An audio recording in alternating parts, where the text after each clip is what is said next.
আসসালামু আলাইকুম। বোর্ডে যে ম্যাথটি দেখতে পাচ্ছ এটি হচ্ছে 22 সেশনে গুচ্ছ পরীক্ষা আসছে যে স্থির অবস্থা থেকে 20 কেজি ভরের কোনো বস্তু একটি নির্দিষ্ট বলের ক্রিয়ার ফলে 3 সেকেন্ড পরে হচ্ছে 6 মিটার পার সেকেন্ড বেগ অর্জন করে। 5 সেকেন্ড পরে গতিশক্তি কত কিলো জুল। তাহলে আমাদেরকে বলা হয়েছে 5 সেকেন্ড পরে গতিশক্তি কত। আচ্ছা, আমাদেরকে দেখো কি বের করতে বলছে, গতিশক্তি কত জুল। তাহলে গতিশক্তিকে প্রকাশ করি কি দিয়ে, হাফ এম ভিএস।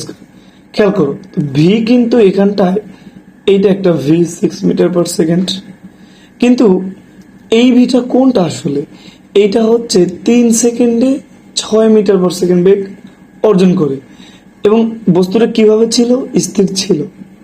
তাহলে আমাদের এরপরে বলা হয়েছে যে 5 সেকেন্ড পরে গতিশক্তি, তাহলে 5 সেকেন্ড পরের বেগটা লাগবে V equal to U plus at.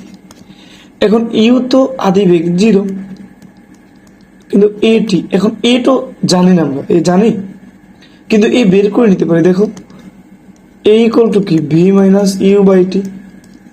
এখন ভি কত এখানটায়, এই প্রথম অংশের শেষ বেগ কত 6, আদি বেগ 0 এবং টি তো সময় কয় সেকেন্ডে, 3 সেকেন্ড। তার মানে এখানটা তুমি ত্বরণ পাইছো হচ্ছে 2 মিটার পার সেকেন্ড স্কয়ার। খেয়াল করো আবার দেখো প্রথম অংশে যে ডেটাটুকু দেওয়া আছে যে 3 সেকেন্ডে 6 মিটার পার সেকেন্ড বেগ অর্জন করে। তাহলে এক্ষেত্রে কি তুমি ত্বরণ জানো? তুমি ত্বরণ জানো না। এক্ষেত্রে যদি তুমি ত্বরণ জানো তাহলে 5 সেকেন্ডের ক্ষেত্রে তুমি হচ্ছে যে বেগটাও বের করে ফেলতে পারো। এখন দেখো এ ইকুয়াল টু কত 2 এবং টি হচ্ছে 5 সেকেন্ড। তার মানে 5 সেকেন্ড পরে ওই যে স্থির বস্তু, ওই বস্তুর বেগ হবে 10 মিটার পার সেকেন্ড।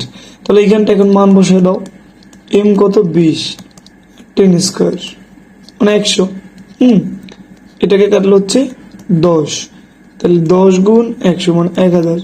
তাহলে 1000 জুল। এখন আমাদেরকে তো বলছে কিলো জুলে, তাহলে 1000 জুল মানে কি 1 কিলো জুল না।